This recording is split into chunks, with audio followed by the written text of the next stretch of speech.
গোসাই কাছে মনের আকলি কহিলা সকলি রায়ের গমন পুছে কহ সখী আমার রাধারানী কেমন আছে জানো মা ওই যে রাধারানী বলেছিল খবরদার তুলসী আমিও নারী তুইও নারী নারী হয়ে নারীর মান যেন খোয়াস তুলসী তখন কি করছে জানো মা ডেকে বলছে পারে তোমার রাধারানী কেমন আছে তা আমি কি করে বুঝবো আমি জানি তোমার রাধারানীর কথা ছলনা করছে তখন গোবিন্দ ডেকে বলছে ওগো তুলসী রে সে যে বিনোদিনী দিবস রজনী অন্তরে খেলায় মন সুতিলে স্বপ্নে দেখি গো সে জনে কহি যে তুমি তো জানো না তুলসী রাধা রানী বিনে আমার প্রাণ তো আর বাঁচে না মায়েরা তুলসী মনে মনে চিন্তা করছে এই তো সুযোগ রাধাও কৃষ্ণ বলে কাঁদে কৃষ্ণও রাধা বলে কাঁদে এদের তত্ত্বে কি বলছে জানো প্রীতির দুইটি নাম একটা মদন একটা মোহন যদি হয় এক রতি তো ভবার বাবাও ছাড়বে না এই জন্য সমানে সমানে হলে তবেই তো কৃষ্ণ প্রেম ভক্তি মেলে কি মা বাবারা করবে মায়েরা করবে না কিচ্ছু হবে না দুজনকে সমান সমান হতে হবে কেমন তবে কৃষ্ণ প্রেম ভক্তি রসে লাভ করা যাবে না হলে নয় তাই তো তুলসী যখন দেখলে রাধা রানীও কৃষ্ণ বলে কাঁদে কৃষ্ণও রাধা বলে কাঁদে তাহলে তাদের মিলনটা ঘটানো যায় তখন ডেকে বলছে শোনো হে মাধব আমি তো তোমার রাধা রানীর সঙ্গে মিলিয়ে দিতে পারবো না আচ্ছা গুরু মিলিয়ে দিতে পারে তোমার মিলিয়ে দিতে পারে পারে না পথের সন্ধান বলে দেয় ভক্তকে কর্ম করেই তার কাছে যেতে হয় কি তাই না এই নারকেল পেড়ে এনে ছাল ছাড়িয়ে তার শ্বাস রস সব আপনার মুখে ঢুকিয়ে দেওয়া যাবে আচ্ছা চিবিয়ে দেওয়া যাবে তো যাবে না তো যার জীবাণু তাকে চিবিয়ে দিতে হবে তাদের গুরু আপনাকে কর্ম বলে দিল অথচ আপনি তিনি একবারও করলেন না আপনি তার চরণ পাবেন স্কুলে পাঠ্যপুস্তক দিয়েছে অথচ বছরের মধ্যে একবারও খুলে দেখলেন না পাস করতে পারবে তার জন্য তো পড়তে হবে তদ্রূপ গুরু আপনাকে পথের সন্ধান বলে দেবে ভক্তকে কর্ম করে তার কাছে যেতে হবে শোনো তুমি এক কাজ করো তুমি এই কুল ধরে বসে থাকো খবরদার কুল যেন ছাড়া হয়েও না দেখবে একদিন তুমি অকুলের কুল পাবে আচ্ছা মা আমরা কি করি ধরি আর শাড়ি ধরে রাখতে পারি কত এই নামিয়ে দেওয়ার লোক তো সবাই ধরে রাখে কই তাই তো কৃষ্ণ প্রাপ্তি হয় না নাকি কেন জানেন জীবামায় ভজে মাগে বিষয় সুখ অমৃত শাড়ি বিষ মাগে সেই বড় মূর্খ আমি বিজ্ঞতারে বিষয়ে নাকি দিব সচরণ তারে আমি তারে বিষয়ে ভুলাবো তোমরা আমাকে ভালোবেসে অর্থ চেও না নারী চেও না গাড়ি চেও না বাড়ি চেও না তোমরা আমাকে ভালোবেসে আমাকে চাও আমি তোমার চরণে নিজেকে সমর্পিত করব হৃদয় গৌর হরি বল হরি বল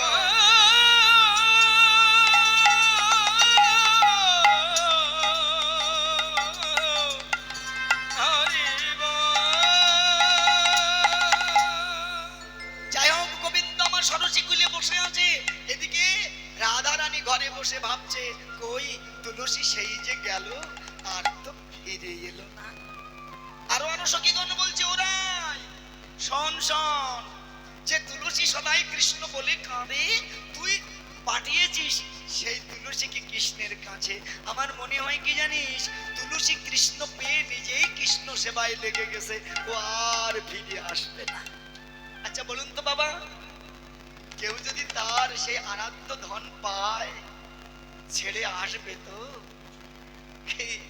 আসবে আস্তে আস্তে এদিকে ও কার্তিকের মা বাবা বললাম তো বলুন তো তখন কি বললাম উনি কি আর এ দেশে আছে উনি স্বর্গে চলে গেছে হবে না গো ধরে বেঁধে কি পীড়িত হবে ধরে বেঁধে মানুষকে ভক্তি দেওয়া যায় না যদি নিজের থেকে না জাগে এরা আসে তো গল্প করতে হয় শোনো আমাদের ওখানে না একজনের পেট মোটা হচ্ছে খুব দিন দিন এখন ডাক্তারের কাছে গেছে ডাক্তার মশাই পেট তো মোটা হয়ে যাচ্ছে কি করি বলছে দেখো তোমার ফ্যাটি লিভার হয়েছে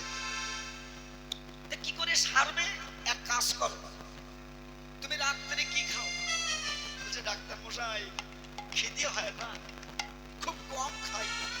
কি খাও? বলে 24 খানা করে রুটি খাই। কম খাই তাই 24 খান রুটি, আর বেশি খেলে করতো কি? শোনা, আজ থেকে বাড়ি যাও, 22 খানা ছেড়ে দেবে, 2 খানা খাবে। বলছে ওষুধ লাগবে না? বলছে না, এর কোনো চিকিৎসার ওষুধ নাই, খাওয়া কন্ট্রোল করো, রোগ ভালো হবে। ও বাসায় গেছে, জানেন, বাসায় যে সেই বাড়ছে, 1 মাস না যেতে আরো বেড়ে গেছে। তখন রাগে রাগে ডাক্তারের কাছে এসেছে, ডাক্তার মশাই আমি বললাম ওষুধ দাও, দিলে না, দেখো আরো বেহাল অবস্থা। ডাক্তার বলছে সে তো দেখছি, তা কমছে না কেন, কি খাচ্ছ রাত্রে? বলে আপনি বলেছিলেন 2 খানা করে খাই। তা সে কি 2 খানা করে খাও, তা কমছে না কেন? তা কি করে খাচ্ছ? বলছে আগে 1 কেজি আটায় 24 খানা হতো, এখন 1 কেজি আটায় 2 খানা করে খাই। অপদার্থ, যাও, তোমার চিকিৎসা হবে। এইসব রোগীর চিকিৎসা হয়? সেই রোগী,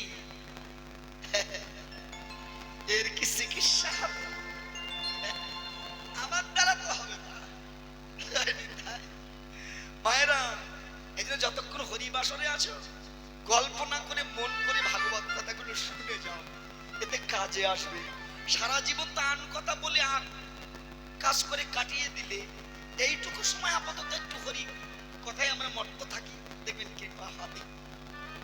যাই হোক, তাই যে রাধারানী বলছে সখীরে, তাই যদি হয়, তুলসী যদি ফিরে না আসে, তাহলে তো আমি কৃষ্ণ প্রাপ্তি হব না। আর কৃষ্ণকে যদি না পাই, দেখো রেখে লাভ কি আছে? জানিস, জীবনং কৃষ্ণ ভক্তস্য পরং পঞ্চদিন নিচনিত কল্প ব্রহ্মাণি ভক্তিহীনং চ কেশবে। অর্থাৎ কৃষ্ণকে ভালোবেসে জগতে 5 দিন বেঁচে থাকা ভালো, কিন্তু কেশবে অভাপ্ত হয়ে সহস্রকাল জগতে বেঁচে থাকা কর্তব্য নয়। শরীরে যে দেখে আমি কৃষ্ণ প্রাপ্তি হব না, সে দেখো দেখি আল্লাহ, আহারে কি অনুরাগ! এমন অনুরাগ না হলে কৃষ্ণ প্রেম হয় তো, কৃষ্ণ প্রেম। রাধারানী যখন এমন করে কাঁদছেন, এমন সময় সেখানে তুলসী এসে উপনীতা হয়েছে। ওরাই কাঁদিস না, আমি এসেছি, আমি এসেছি, কাঁদিস না। তুলসী বল, আমার প্রাণবধূ কেমন আছে? শোন, তুই যেমন দিবানিশি কৃষ্ণ বলে কাঁদিস, তোর প্রাণবধূ তেমন রাধে রাধে বলে কাঁদে। আমার কথা নেই, যা সরসী কুলে যেয়ে দর্শন দিয়ে তার প্রাণ বাঁচাবি। রাধা রানী বলছে সখীরে, যাবো তোর সুনিশ্চয়, কিন্তু এই বাদিনীর ঘর থেকে বেরোবো কি করে? বলছে এক কাজ, তুই তোর শাশুড়ি জটিলার সম্মুখে বসে বসে ছলনা কর। আমার শাশুড়ি কে গো? রাধারানীর শাশুড়ির নাম কি? শূর্পণখা না? না, তাহলে কি? না বলো, জটিলা। তাহলে এখানে জটিলার নাম উচ্চারণ করছে না, কি বলছে? তোর শাশুড়ির সামনে বসে ছলনা কর। শাশুড়ি কে? এই যে শাশুড়ি, অর্থাৎ প্রণাম যোগটা করে যা। এই অভ্যাস করতে করতে তুইও একদিন সেই স্তরে পৌঁছিস। রাধারানী তখন কি করছে জানেন? শ্বাস মুখে শ্বাস ছাড়িয়া কান্দে বিরহিণী। আরে শ্বাস মুখে শ্বাস ছাড়িয়া কান্দে বিরহিণী। এবার ত্রাস পাইয়া পাশ ঘুচাইয়া মুছে চোখের পানি। আরে ত্রাস পাইয়া বেল ঘুষাইয়া মুছে চোখের পানি। হায় হায় আমার এ কি হলো? হায় হায় আমার এ কি হলো? আমার বিনা মেঘে মাঝে বজ্র পড়লো। হায় হায় আমার এ কি হলো? বিনা মেঘে মাথে বজ্র পড়লো। হায় হায় আমার এ কি হলো? হায় হায় আমার এ কি হলো? বিনা মেঘে মাঝে বজ্র পড়লো, আমি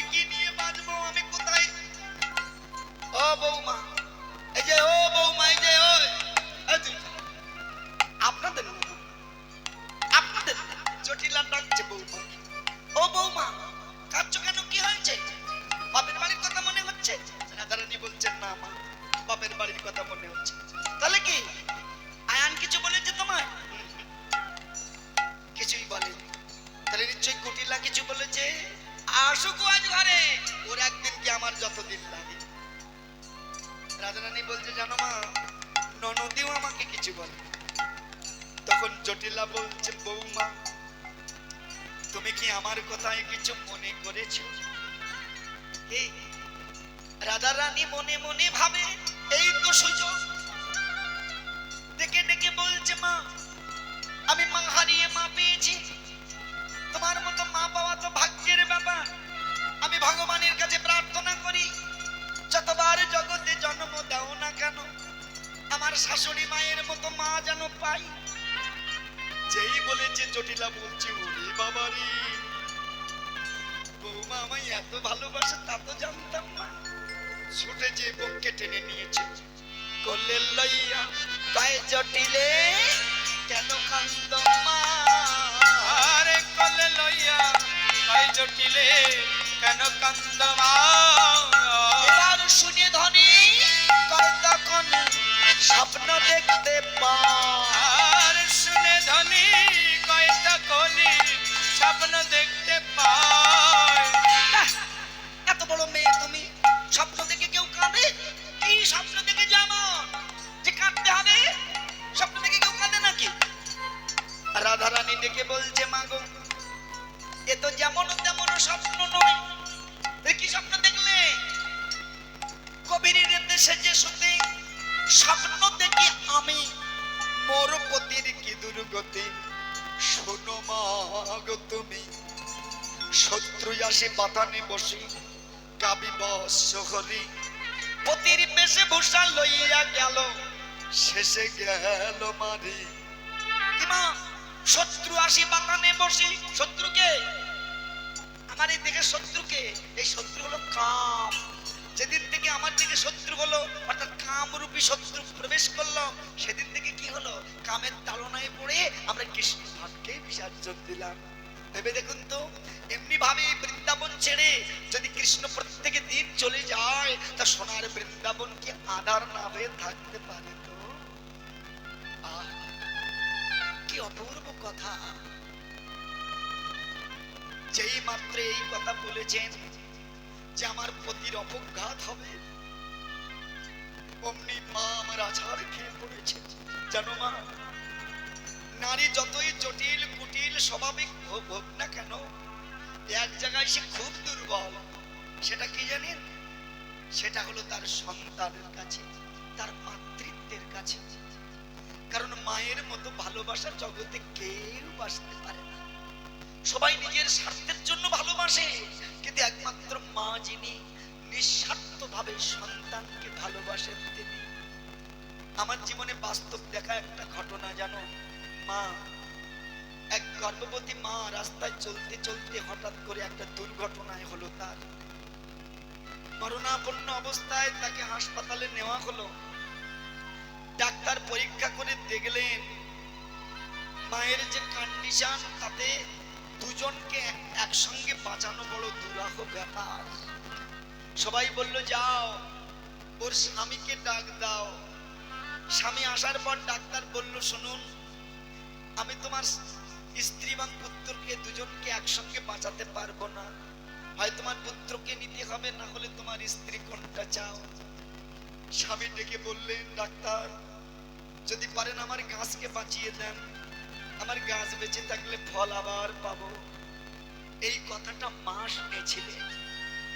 যখন অপারেশন থিয়েটারে নেওয়া হলো, ডাক্তারের হাতখানা জড়িয়ে ধরেছেন মা, বাবু একটা কথা বলবো রাখবেন? কি জানেন, এই পৃথিবীর আলো বাতাস আমি অনেক দেখেছি, আমার দেখার ইচ্ছা মনে নয়, কিন্তু আমার গর্বে যে এসেছে সে এখনো পৃথিবীর আলো বাতাস দেখেনি। আপনি আমার কথা নেবেন, আপনি আমার জীবনের বিনিময়ে আপনি আমার সন্তানের প্রাণ বাঁচিয়ে দেবেন। ডাক্তার বাবু মায়ের চরণটা জড়িয়ে ধরেছে। বাবু সন্তানের জন্য এত বড় আত্মত্যাগ মনে হয় পৃথিবীতে মা ছাড়া আর কেউ করতে পারে না। এ জগতে মা যা পারে পৃথিবীতে আর কেউ তা পারে না। জানো মা, যেদিন মায়ের হলো প্রসাদ দাদা সেদিন পিতা ছিল কোথা, কত সন্তানকে জন্ম দিতে কত মাতা হারালো জীবন, কত মা হাসি মুখে নিজের মৃত্যুকে বরণ করে নেন শুধু সন্তানের মুখে মা ডাক শুনবার জন্য। মা গো, আপনি আমি অনেকেই কাজের জন্য বাইরে যাই, আসতে রাত হয়, দেখবেন আপনার স্ত্রী আপনার পুত্র আপনার স্বামী সবাই ঘুমিয়েছেন, কিন্তু মা বৃদ্ধা রমণী পথপানে চেয়ে বসে আছেন কখন আমার সন্তান আসবে। দেখবেন সেই মা যেদিন চলে যাবে সেদিন আমার জন্য পথপানে চেয়ে বসে থাকার মানুষটা আর থাকবে না। কি গো, আমার এই মায়েরা ততদিন বাপের বাড়ি যায় যতদিন মা থাকে, যখন থাকে না তখন আর যেতে চায় না। দিদি পূজা এসেছে যাবে না, কোথায় যাব বল, আমার নিজেরই দুঃখ হবে।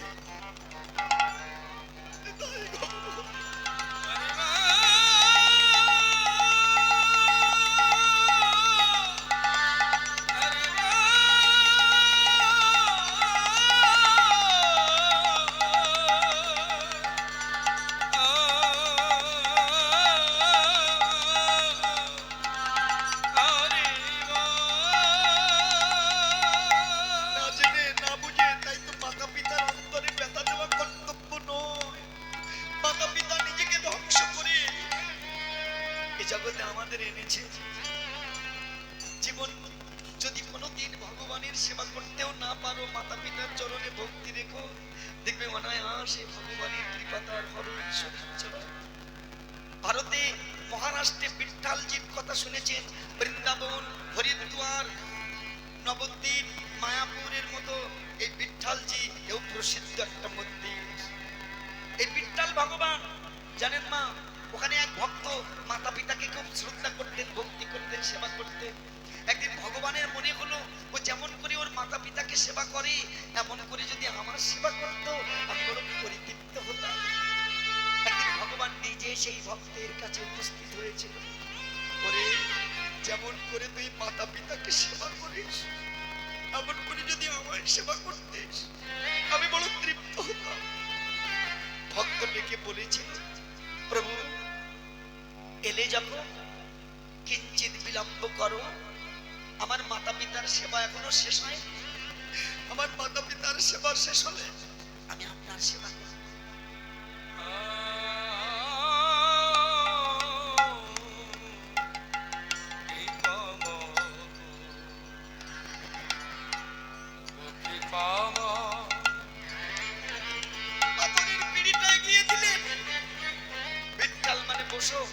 ভগবান বসে রইলেন ভক্তের কাছে সেবা পাওয়ার জন্য। কি মা, মাতা পিতার চরণে ভক্তি রাখলে ভগবানও সেই ভক্তের চরণে দাস হয়ে যায়। তাই তো জটিলা যখন কাঁদে ডেকে বলছে, রাধারানী মা তুমি কেঁদো না, আমি যেমন একটা কুস্বপ্ন দেখেছি আবার একটা সুস্বপ্ন দেখেছি। কি সুস্বপ্ন? সূর্য দেবা দিনে সেবা সকল দুঃখ যাবে, শুনো মাগো কহি তব আমাদের দুর্গতি ঘটিবে, আমাদের আর কোনো বিপদ থাকবে না যদি কাননে যে সূরজ পূজা করা যায়। জটিলা ডেকে বলল, মা সূর্য পূজা করলে যদি আমার আয়ানের প্রাণ রক্ষা পায় তবে আর বিলম্ব কেন, যাও করা করে কাননে যে সূরজ পূজা করে আমার আয়ানের প্রাণ রক্ষা করে। রাধারানী বলছে, মা সূর্য পূজা তো করবো, সূর্য পূজা করতে গেলে তো অনেক কিছু লাগে। কি লাগে বলো তো মা? শাড়ি লাগে, ধুতি লাগে, আলতা লাগে, সিঁদুর লাগে, সোনো লাগে, পাউডার লাগে, লিপস্টিক লাগে, জিরা মরিচ লাগে। ও লিপস্টিক লাগে না? কি জানি বাবু, আমি তো জানি না, আমি তো আর ব্রাহ্মণ নই, বলতে বলতে লাইনে বেরিয়ে গেছে। যাই হোক, আমি কমিটি দাদাদের বলছি সূর্য পূজা করতে যা যা লাগে কৃপা করে পাঠিয়ে দেবেন। সূর্য পূজার সামগ্রী এনেছেন তো? যদি এনে থাকেন পূজার সামগ্রীগুলো পাঠিয়ে দিন, কেমন? তাই তো এবার সূর্য পূজায় যাবে বলে মনের মতো করে সাজাচ্ছে। আরে তুলসী বচনে সব সখী গণে দেব পুজিবার তনে। আর তুলসী বচনে সব সখী গণে দেব পুজিবার তনে। এবার বিধি অগোচর নানা উপহার দিও গোচর।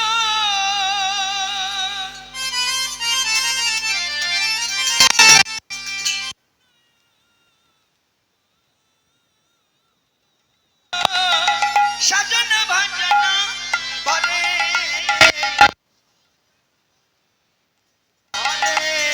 আর বিধিয়া গোচর